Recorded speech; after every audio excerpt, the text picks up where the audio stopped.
My foot was a balloon.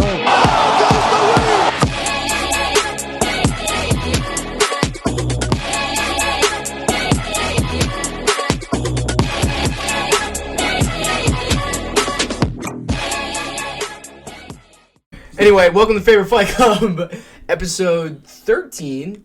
There you go. I think so. 13th episode. Let's go. Lucky number. What's today's date? February 5th. Let's go. Hey, new We month. record these on Mondays, if you didn't know. We do. We do record them on Mondays. Usually. Mondays after work and after MMA. And Yeah. after a long day of class. But we're here to talk about some fights. I know. Yeah, we are. Bring down UFC Fight Night Dolidze versus Imavov. The card, there were 13 fights, 5 finishes, 4 by knockout, 1 by sub. A couple highlights here. Meatball Molly is back. She looked great with an armbar win over Diana. Hey, you can talk about Diana how you want to. She's a little. I also didn't know they fought before. They did? She beat her before. So I was like, I didn't know that. Yeah. Well, that's interesting. I don't even think the matchmakers knew, dude. They're probably just like, they were like, fuck it, let's throw it in I there. feel Diana's arm got snapped though. Yes. So that's tough for her. Hopefully she recovers. Also on the prelims, we didn't talk about it, but we definitely should have. Themba Gorimba, story that keeps getting better. Guy had $7 in his bank account, got a win earlier this last year, ends up getting a house gifted to him, a mansion by The Rock. The Rock gave him a mansion, and goes out there, gets a 30-second finish, changed his life, and now he was a fun fighter. Someone's a name to watch out for. It was really amazing to see. You see what he said he's gonna do? Would be the champ, yeah. No, he's like, I'm gonna build a library that has lights in it so the kids can study 24/7.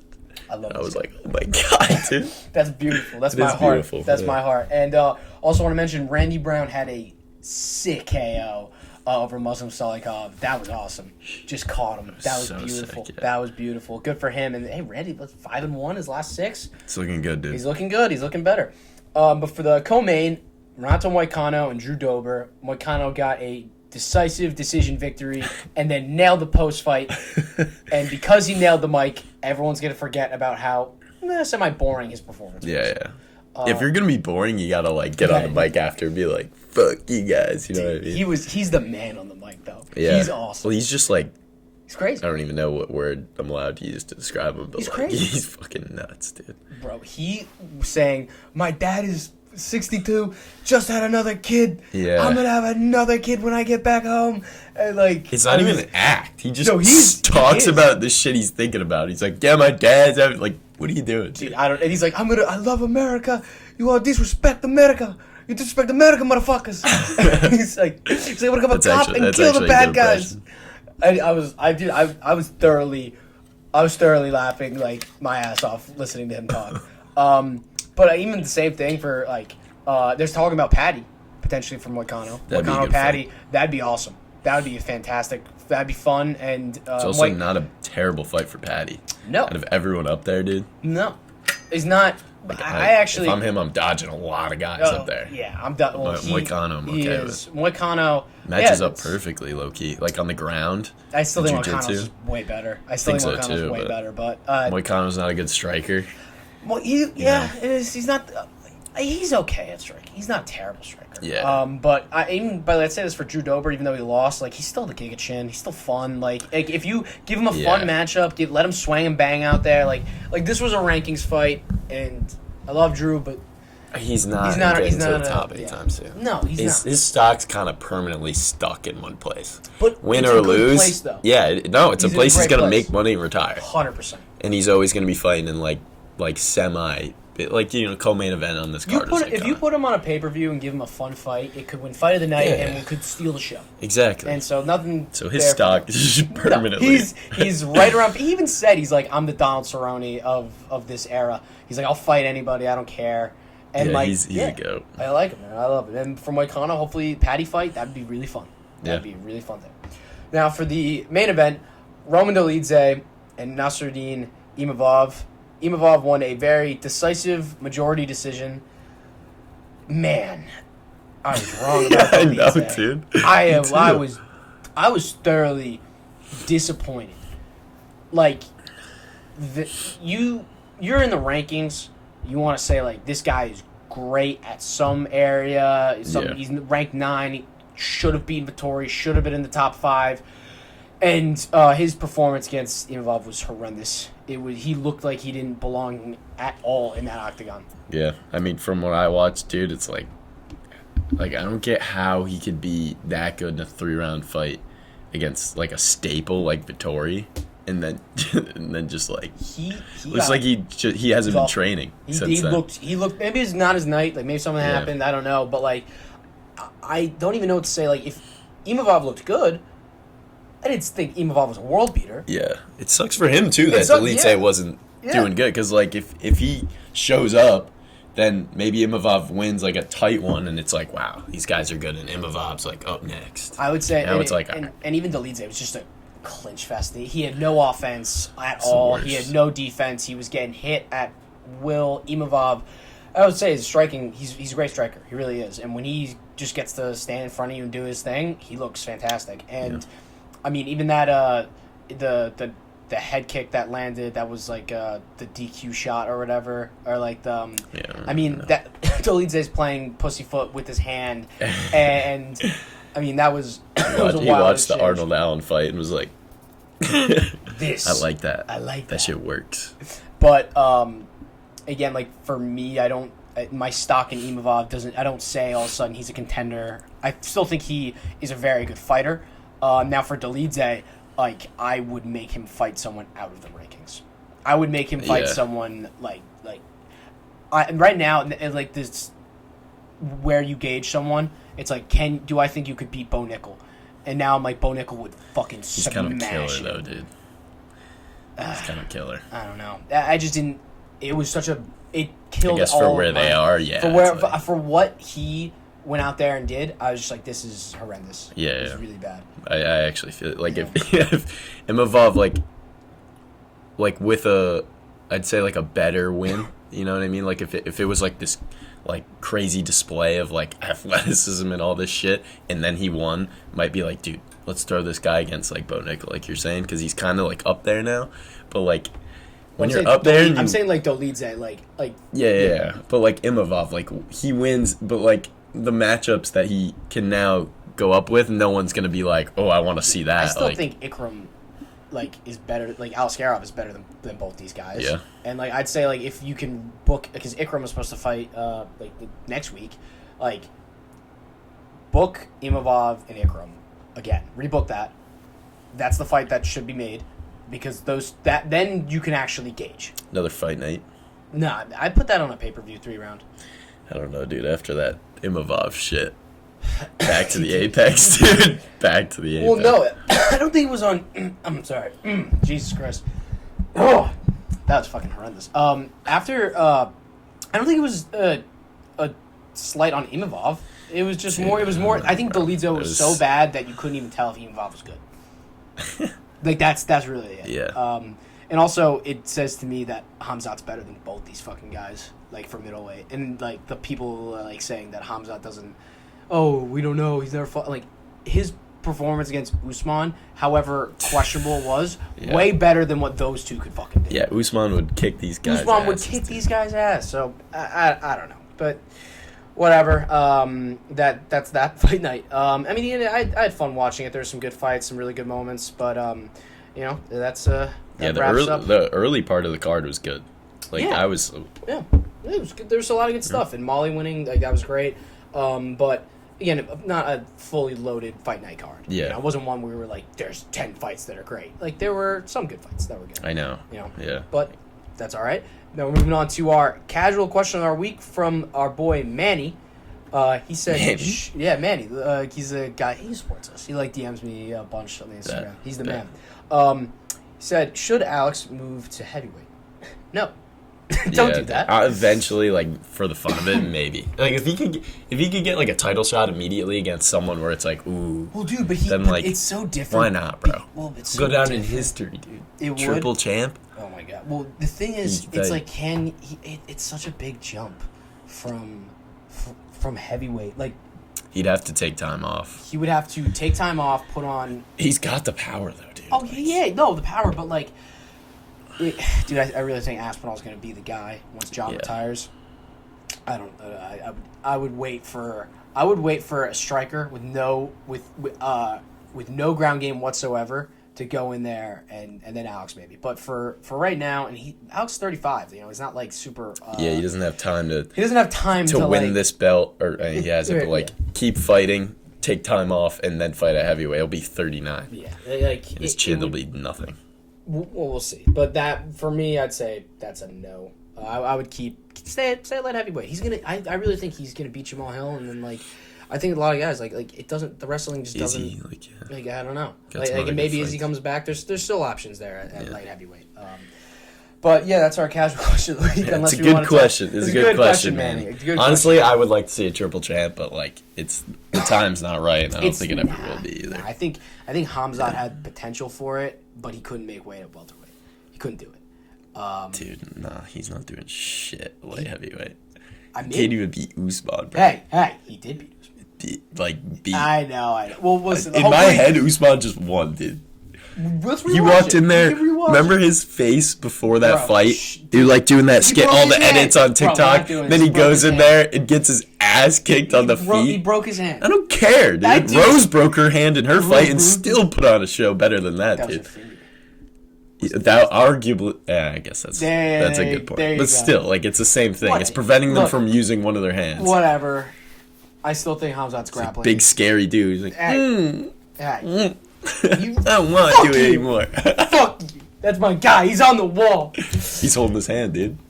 Shit was hurting then. Shit's always been hurting. I guess so. Anyway, but that's the casual question of the week. For some fight news, again, nothing as of yet for UFC 300. There are rumors about DDP and Izzy. We're not talking about it. We're not talking about fucking Bilal again. We can't do it. Dude, Bilal takes up such a large portion of our podcast the past couple of weeks. Oh my god, I'm not talking about it. Yeah, keep going. I won't do it. But other weird fight news. Poirier and Saint Denis was off for 3 hours and then was on immediately after. The dumbest thing ever. People are saying it was Poirier was he needed more money or some bullshit, or maybe he's just a dumb Louisiana hick who didn't contact his manager. Either or, I don't know, but that's what happens when you're dealing with the UFC fighters, dude. It's just not the smartest people on the planet. All Dustin was fight's off, still training though. Yeah, and dude. I was just what? His manager was probably he said what? He was like, Dustin, dude. It was what are you fucking doing? He's like, oh. Dude, he's Hunter Campbell. He's yeah, I talked to Hunter. We're all good. And he was dude, can't just say that. You can't just say we're all good. I really want to know what happened. What was going on. He went on Ariel today. I didn't listen because it's Ariel. So, whatever. Yeah, but even then, if there was something going on, he wouldn't say it. Mm-hmm. And if there was nothing going on, he's just retarded. Yeah. So. Also, other fight news. Astro Boy and Schnell rebooked. I think that's a Apex fight sometime in the future. There's no odds on that yet, right? Nah, no way. Dude, that would be... Who do you think's going to be the favorite? It better be Astro Boy, right? Dude. Schnell's done, dude. Okay, I just want to make sure. He's a human punching machine. Dude, I don't know, because Astro Boy hasn't had, the craziest... He doesn't have the craziest resume, so maybe they'll be it was a good fight. But Schnell sucks. No, trust me, Astro Boy's gonna kick his ass. It's gonna be sick. But if they give him a minus 150, I'm hammering. Oh yeah, it could be close to that. It could That's what I'm saying. Right now I would say Ursac's favorite, especially because Schnell. He should be minus 2. Maybe 250. Maybe we'll see there. We'll see. But that's a fun one. That's a fun one. Super fun. But that takes us to UFC Fight Night Hermanson versus Pyfer this weekend.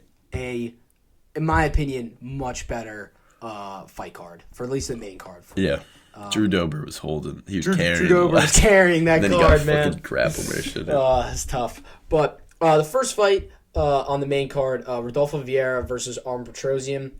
This was a rebooked fight. This was originally for Sao Paulo in Brazil back in November. Petrosian, I've seen him fight. He fought Christian Leroy Duncan, who's I think very good. And Petrosian, he won the fight, but he wasn't a better fighter. He didn't have the same skills, and I think he knows how to win. But I don't. For here, this is These are two guys who are kind of hanging around the rankings around that top 15.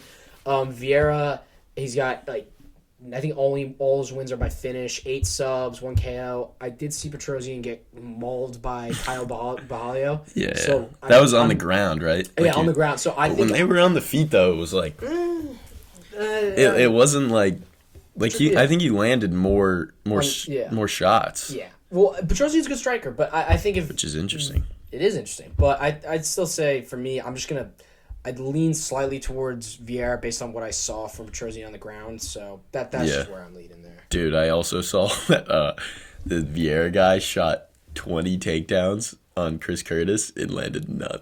Well, Curtis's takedown defense is legit. Dude, I know, but like 20, that's like the Marab Yan numbers, dude. Like, that's crazy. That's pretty embarrassing. So, but he just needs to get a couple. Yeah, I know. And it's not like Petrosian got grapple merchant by our boy Braulio. So yeah, exactly. Like, so it's I don't know. Dude. I don't know. This one for me. Like I'm staying away from that. Yeah, both are 9-2. Both are like.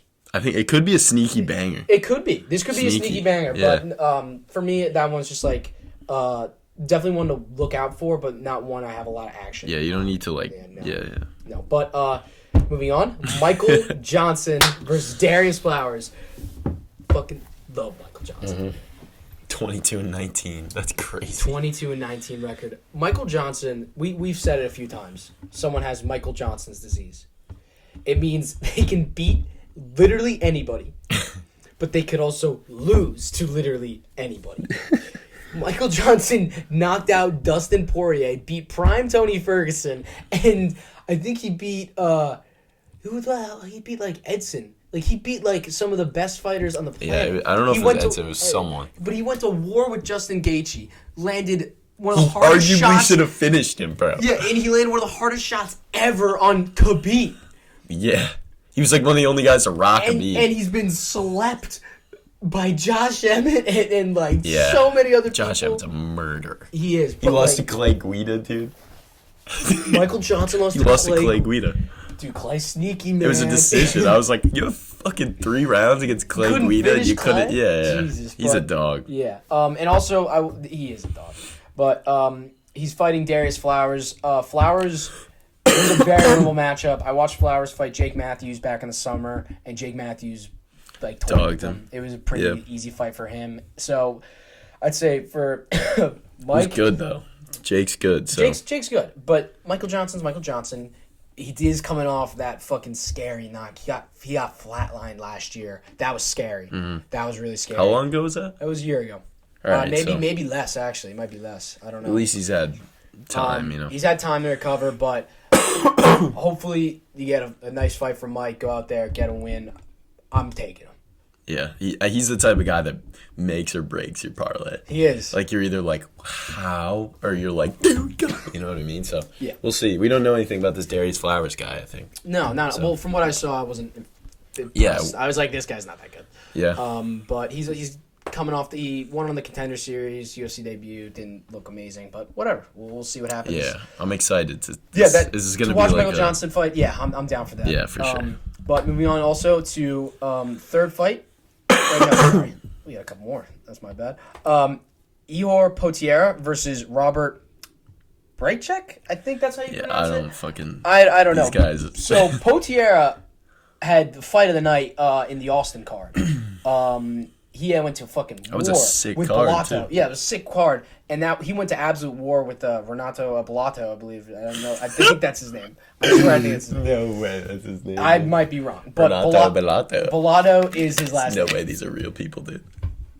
None of these names make any sense. It's just like a prank that you threw these guys on here. Talk about them for 20 minutes. I'm talking about them for 5 seconds. But Potieria had it was an amazing fight. He should have won. He gassed himself out, and then it ended up getting finished. And for Braychek, this is his UFC debut, but he's on a crazy finish streak. Like I think he's got like 6 or 7 like KOs like in a row. So for his UFC debut, they're not throwing him a can. This is a good fighter that they're throwing him against. So Braychek's someone to look out for. I don't know the line. I'm not touching this line. I don't know this. I do not know this kid. It's interesting. Like when they they got a guy like that and they either throw him some cans because they know he's going to fucking knock him out and they have this highlight reel makes the card he's on better and builds him, or they're like, all right, this guy's good, like, let's give him someone good. Yeah, no, this is, you know what I mean? I think Potier is stepping in on short notice too. It was supposed to be Albert Duraev. Oh, so that's probably why he's making his debut. They're like, fuck. Yeah, gotta find someone. You gotta find him someone, and I mean, this should be interesting. I from just on paper, from what I know of Potier, and then just what you see on the numbers from Braychek, all of a sudden you're like, okay, this could be interesting. But that's one. The Braychek guy's a favorite. -2. -2? Yeah, so this guy, he could be a guy. I don't know. This could be our first introduction to a contender. Or we have ourselves an underdog. Ooh, maybe. But there's another fight though. RoboCop, dude. Tell him about RoboCop, dude. RoboCop is a kill or be killed type of dude. He's just absolutely jacked. Is his name RoboCop just because he looks like he's fucking... He looks like RoboCop. Yeah. Like, he that's his look. Yeah, and he's like the type of dude. He's not like... Obviously, English isn't his first language, so he's kind of just like broken English speaking, jacked Greek god physique type of dude who KOs the fuck out of people, so he's fun to watch. Dude, he's so fun. Yeah. Like, it is kill or be killed with this guy. And his fights... Always he doesn't fun. come in, like, to win. He comes in to literally finish the guy. He comes in like he's like it's Rome and he's in the Coliseum and he's like, all right, like I'm gonna kill this guy. 100%. And his it's not like land the jab and his last fight was fucking sick. In Boston, he fought some guy I knew it was a can, but like because RoboCop's got like this really credentialed wrestling background, so he really put that on display and used his wrestling to advance position and then just landed vicious elbows on the ground and got a KO. Vicious elbows from Gregory.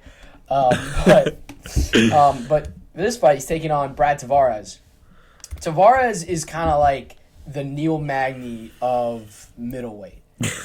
Like, if you beat him, you're good.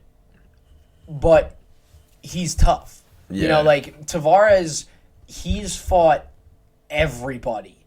Like, he's not ducked away from anyone. He's been in the rankings, been out of the rankings.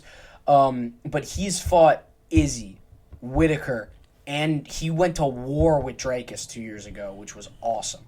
Like, this guy he's been around. He's good. And he's good, man. Like, he's so, like, he's solid. He's so good, and, like, this is a great fight for RoboCop. Because this is your tester. Yeah. Because they RoboCop could be a star. Not like a big superstar, but like one of the guys in the RoboCop division. Star in the division. Yeah. RoboCop could be a guy that could be a fighter on the main card of a pay-per-view. Yeah. And this is his moment to be that type of fighter. If he gets this win, all of a sudden there's a real narrative about RoboCop. Yeah. About maybe this guy could actually be something. He needs a name. This is the right name. This is the first name that this is the first, he could be like real name for him to fight. So, for me, it's tough. I what are the odds here? Can you tell me the odds here? Robo's the favorite by too much. He's like -265. -2. There might be money on Brad. I want him to be like -100, so I could be like RoboCop. Yes, 100%. I think that line is a little much. You could say though that. Like, Tavares, the miles on him, because, I mean, he's gotten the breaks beaten off him. But still, by dude, some he's just overall such a good fighter that, like, it's not like he's like, RoboCop's a, like, you know, he'll catch you and then he gets caught. This guy isn't a dude who's going to, like, just throw and get, like, catch you. He's like he's going to be in your face the whole time. I would say you know what I mean? Like, he also ate, Drake has hit him with everything under the kitchen sink, and Tavares lived. He was all right. So I would say if RoboCop actually, if he wrestles and uses his wrestling and fights a smart fight, which we haven't seen him really do yet, then he has a chance to win. But I think I'm gonna take Brad. I really do. I think Brad too, just all around. Like, he's not gonna get totally grapple merged in it. No, he's a good. He's a tough go. He is. He's not like just dodge his hands and get down. You know. Yeah, I really. I mean, watching Brad, like I remember I did a ton of study on him when he was fighting Drakus because we were setting up a big parlay for that day, and I remember watching him just like like, man, he's just so solid Yeah. at everything, and like he's not like a killer, but he's a guy who's like he's really tough out. He's just a tough out, and so for me, I think I'm gonna rock with the vet for this one. I think I'm gonna take that. I don't even fucking know, dude. The people need opinions. What do you believe? What's going on in your heart? I mean, especially with the line, like I want to take Brad, Yeah. but like I feel like it might be RoboCop's time to like have a moment. You know what I mean? Brad's Maybe. old. Brad is old. I'm leaning towards RoboCop for Leaning sure, towards but Gregory. he's also not the better fighter. He's not the better complete fighter. This is one where we'll find out. We'll find out if RoboCop is a guy. And he's been in kind of a situation before where it was like, oh, big win, like, and he hasn't, like, he's lost. He got knocked out cold. That's by what that I one mean. dude. So, like he got out by Bruno Ferreira, who's also good, but like Ferreira's not like a guy, you know, like so it's hard. But also, I thought that was a little bit of a phantom punch. And now it's like, so then he goes back down, comes back up, and this is his second try. I feel like he's going to get over the hump. Right, we'll see. I'm going to go the opposite way there, but really, really interesting fight there. Really interesting one. But now, moving on to the co-main, number 13 ranked featherweight, Dan Ige versus Andre Fili on short notice. This is a great Touchy-feely. This is best such a nickname fun. in the whole This is such a fun fight. Whole fucking UFC, dude. These are two great strikers. They're gonna go and put on a clinic. It's gonna be fucking fun. This is gonna be such a fun fight. Yeah. Like that's literally it. You have two guys who are vets. That's why it's co-main, dude. Yeah, I mean, these two guys who are vets. They've been around the block for a long time. I mean, Fili's fought Max Holloway. I mean, he's both these guys too have in their last two fights. Ige had a really close fight against. He fought Bryce Mitchell, and Ige beat the shit out of him on the feet, but Bryce found ways to win with grappling and everything. And Andre Fili had a really, really close fight against Nathaniel Wood over the summer, or last summer in London. And that was a fight that could have been 50-50, split decision, went to Wood. And Wood's a really good fighter. Someone who got screwed a couple months ago. But like both these guys are fantastic strikers. Yeah. Isn't Dan Ige coming off like a big win too? Nah. Who did he just fight? He fought Bryce. He fought Bryce. No, Fili got that big knockout. No, I know, but I swear Ige just fought someone. Bryce, pretty sure. Dude, this is gonna be a banger. This is a great fight, and it's one where it's like I don't think it pushes the needle in any way for anyone. Like if Andre Fili wins, it's like I think it pushes the needle for Fili. Not for Ige. I think more for Fili. Yeah, well, because he's stepping in for Lerone Murphy was supposed to be fighting here, and this was his opportunity, and he had to pull out. So I don't know. I think for me, I'm leaning towards Ige. I think Ige's just a little bit sharper. Fili's got speed though. Yeah. His speed, which is so arguably quick. In my opinion, the most important thing. His speed. It's tough. Fighting someone with a speed advantage is the last thing anyone wants to do. What's the line here? Fili's an underdog, and I think that's what I'm going with. Barely. He's like plus 144. Yeah, it's fair. I'd say. Well, it's also because it's shorter notice. And short notice for those smaller weight classes is harder. Because you gotta get ready and cut that weight. Fili's not too big for featherweight though. Yeah, so I know, but like it's still. I don't know when he accepted this fight, but it wasn't. Hopefully he was training, dude. Hopefully he was training. Well, it's tough to bet on these short notice guys. It's very tough, and he did have a fight in December, so it's hard. But I'm gonna lean Ige just because he had the full camp. Yeah. If this was in all reality, this is a pretty 50-50 fight. Yeah. Fuck, dude. That. I'm taking Ige. Yeah. I think Dan Ige. I feel like I say this all the time. He's like the better overall complete fighter. But I think right now, with like the way they're fighting their last fights, I think Fili's like hitting his prime of like his. He looked so good, dude. Good, man. And even against Wood, he dropped Wood a few times. Like that was a fucking great fight. And so Fili's got. I mean, his speed is ridiculous. But I'd say like Ige got like. If Dan Ige beat Bryce Mitchell. Like, if he got that decision, all of a sudden, he's probably the guy who steps in to fight. Yeah. And I'd say that's an interesting matchup between him. Like, I don't think Ige is a contender, but he's definitely He's a gatekeeper he's a bit of a gatekeeper, but he's still, I think there's a reason why he's got that number behind him. Yeah. Like, there's a reason why he's in rankings. Feely's got to do something special for sure. Feely definitely could come in there. It's tough. He's not on a full camp. I didn't even know that, which is a problem. But I still might rock with him. Feely, Fuck dude. it, go for it. He's so fucking good, dude. I just feel like he's hot, and like when someone's hot, you're right. Sometimes it just keeps going. That's what I feel. And I also feel like this is the first time in his career he's getting a little more attention. Yes. Like, I feel like people are like anytime this guy fights, I'm like, yo, this guy's nickname's Touchy, and they're like, and now it seems like he's like kind of everywhere. I'm like seeing him all over the place. I'm the meme was huge. Yeah. Big. It's like, what do you like in life? Big booty Latinos. Yeah, that's why. Like, I just feel it. I feel like it's kind of his time. He might go in there and do something sick. Yeah, I mean, this could again for this card. This is a really great fight for this to be the co-main. But for the main event, number 10 ranked Jack Hermanson is taking unranked Joe Pyfer. Now, we've talked about Joe Pyfer on the first episode of the show. He was the co-main, the first fight night that we ever talked about with Bobby Green and Grant Dawson. And we talked about how Joe, his rise, his story, the iconic moment with Dana White saying, if you want to be in the UFC, be Joe Pyfer.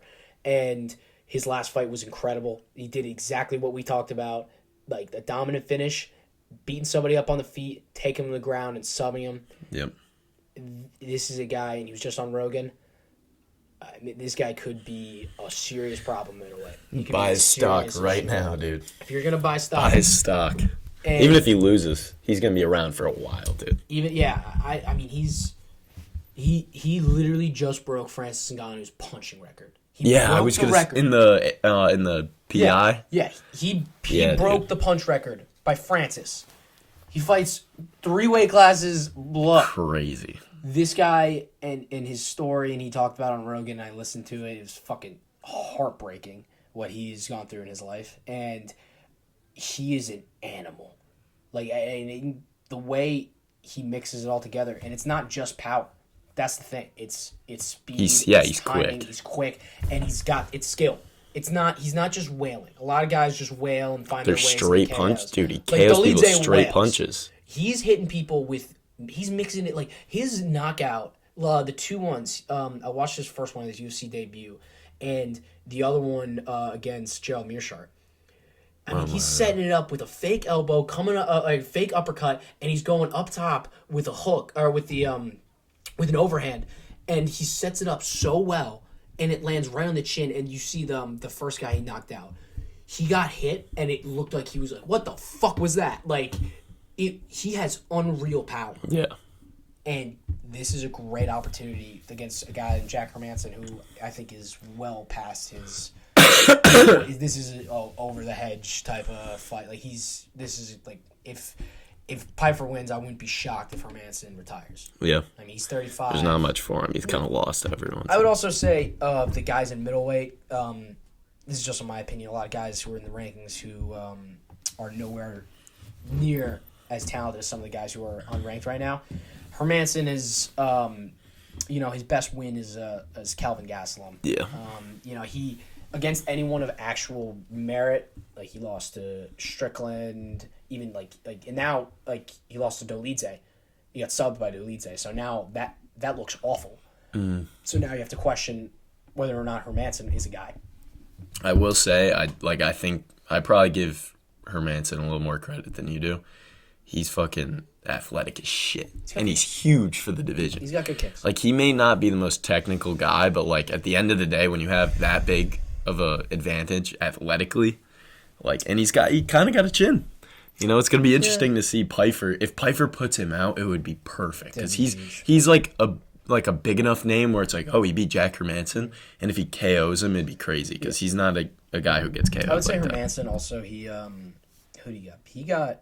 He got flatlined by the Killer Gorilla, by Cannonier, and Cannonier's Cannonier. Cannonier's a legit fighter, and This is another guy. He falls into. I think Hermanson falls into the. Sorry if this is rude, but the Vettori, Dolidze type of guys who are like they're not actually that good. I think Vettori's above him, bro. I think Vettori might be. So he's the gatekeeper to the gatekeepers. Yeah, dude. This is the gatekeeper to the gatekeeper. But this is a perfect fight for Joe Pyfer. The odds are. I mean, I think he's around -3. Minus 230. -230. That's a fair line, a fair assessment. And Pyfer, he goes in there, he finishes dudes. And this is a really good chance to see whether or not, like, in a 5-round fight, if it goes past the second round, who knows? Yeah. What happens. But what's up with him? I don't know. His fights, like, his last fight went to the second. And he didn't look in any way, shape, or form like, second round, he's tired. In fact, it looked like he kind of, like, started to get better as the fight kept going on. So, I don't think he's going to be that type of fighter who's like... Yeah. Like, he's the one power puncher who's not, like, solely reliant on it, one, and two, like, has no conditioning. It's weird, bro. It's like he's just a fighter that doesn't rely on it at all and has no power, and then you just gave him a ton of power. Yeah. It's beautiful. It really is. And Jack's probably the best guy he's fought too. This is 100%. This is 100%. This is gonna be. It's like a test. Fought. Yeah, and that's what there have been a lot of these fight nights, and we've talked about it, where they make these headlining fights. It's a lot of guys who are either unranked or below in the rankings, and they're making older vets, guys who have rankings, like what we saw with, Grant Dawson, Bobby Green, and Sadiq Youssef and Edson Barboza, and now you see this. Like, Hermanson's 35. Pyfer, what is he, 29 years old? Something like that? Something young. Yeah, I think he might be younger than 29. Maybe. We'll see. But I don't know. But Hermanson has been around for a long time. Hasn't fought. He didn't fight last year. He's more or less on his way out. You have Pyfer, who is, everybody 27, wants to see this guy dude. fight. That's crazy. Yeah, he's 27 years old. So this is interesting. Man, I don't know. We'll see what happens here, but I definitely think gotta take Joe. I'm taking Joe. I'm taking Big Joe. What's his what's his name? What's his nickname again? Body Bags. Yeah, bro. Body Bags. That's a sick ass name. I remember I don't know if I bet for him or against him because I didn't know who he was, and he walked out there, and they just put Body Bags on. No, I didn't bet Mearshart, bro. I just saw. Or no. Oh, we bet. I don't know if it was me and you or me and someone bet like the over because it was so low on the Mearshart fight. We were like, he could do this, and he fucking didn't do it, dude. Nah, dude. I saw Body Bags, and I was like, fuck, this guy's gonna be sick, and he was. I also say this, like, we talk about dogs, and this guy fucking wants it. Yeah, he wants it more than anything, and he even says, like, "This is it. Talent. This is his life. It's this." Like, this saved his life, and this is all he has, and he's going to fucking go for it. He does not care. And he stands in there, man. He's not afraid to trade. No. He's not afraid to fucking... Like, Abdul Razak Hassan, the guy he last fought, is a power puncher. That motherfucker has serious power. Yeah, dude, and he stood there, jacked. no problem. He was jacked. Yeah. He was jacked. But I would say, for me, my pick is Joe, and I can't wait to see, after he wins, what he does next. Me too. That's going to be fun. The middleweights are coming, man. They are coming. Yeah. I'm thinking for my little Faber lay. Joe. It's a lock, and he's only -230. Like, that's nice. Yeah. I want the touchy-feely. Love that. And I think I might just go that 20 to win 50. I mean, that's not bad. The RoboCop line is bad. I don't know. If people are wondering what to bet, I think Brad is a good bet. And I also think Trevin Giles on the prelims, who we didn't talk about. That's a good. He's an underdog. Trevin Giles is an underdog? That's who? Carlos Prates, who I don't know who that is. I don't know who that is, but Trevin Giles being an underdog is interesting. That's an interesting one there. That's a good if line. you throw him in, bro, it's plus 900 with the whole. Is he plus 1 or plus? Plus 186, bro. That's not bad. That's not bad at all. You know what? 5 to win 45. I like Feely, Pyfer, I like Trevin Giles. That's a good one. Oh, man. But for my picks, obviously, Joe Pyfer, Body Bags. I'm taking Ige. I'm taking Tavares. It's a risk, but that's one where it's a calculated risk. That's a calculated risk, and that's where the money is. That is, and Michael Johnson. That's it for me. And Michael J. Michael J. Dude, I would love the most famous Michael J. on the planet. MJ, baby. MJ. MJ, the one and only MJ. The one and only MJ. Michael Johnson. Dude, he's a legend. He's awesome. Yeah, he should be. They should put him in the Hall of Fame, dude. He belongs in the Hall. He doesn't deserve it, but he should be in there. 22 and 19. Contradictory, but yeah. No. But he's awesome. He's 50-50 in his fights, dude. Oh my god. This poor guy. This poor guy. Due for a win. He is due for a win. I would love to see him win. That would be fantastic. Yeah. But that wraps up this week's episode of Faber Fight Club. And next week, we're going down under. Volk is back. Let's fucking go! That's going to be a sick card. This card coming up next week, UFC 298 in Anaheim, is awesome. The main card is sick. There's some good prelims. Volk versus Ilia Topuria might be fight of the year already in February. This is an incredible fight. Very close. Very close. A tough test. Talk about that one. This is going to be one we're going to have a lot to talk about next week. Also, Ian Gary. Ooh. Finally, bro. Cuck. Dude, the fight nights were fun, but like now we need. It's time for the big boys. Let's get some implications on these fights. You know, what UFC 297 did not have we talked about it. It just didn't have enough real stakes.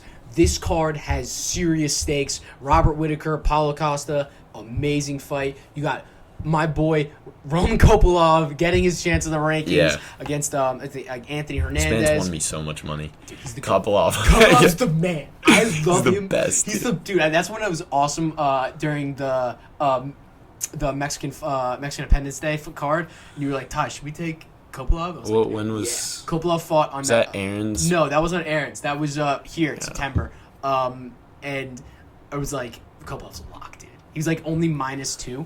Yeah. And I was like, this is a lock. Dude, I remember we bet on him in we bet on Aaron's too, and I just remember watching that at the dinner, on my phone. Vicious. And I was like, I remember I was telling the guy, I was like, guys, this one right here. And then they're like, all right, 3 people threw 5 on him, and I was like, watch this shit. And it was just that. Dude, that head kick was perfect head kick. Holy beautiful. fuck. I can't wait to glaze this dude next week. Yeah, I can't wait. He's awesome. And also, Merab and Henry Cejudo. So implications are crazy for that too. There are multiple. You could argue there are multiple #1 contender fights on this card, and if Ian Gary gets a win, all of a sudden you talk about him being potentially in the running. This is a fucking fantastic card, and it's gonna be I sick. cannot wait to talk about it next week in full detail. Let's go. Now I'm hyped. Now I won't go to sleep. Now I can't sleep. Now I can't sleep. Watching free fights all night. Dude, I'll be watching every fight possible. I'll watch Neil Magny, Ian Gary. I'll watch Shavkat versus Jeff Neal. I'll watch Cejudo, Dominic Cruz. I know it's out there. I'll watch it. I don't care. I love those fights, dude. It's so good. Always go on YouTube and watch free fights. It's free. It's the best. There's nothing better. You can slow it down, watch it at 0.5. Oh yeah, see everything. See everything. But that wraps up this week's episode. We'll be back next week with some more. Love you, people. Peace, world.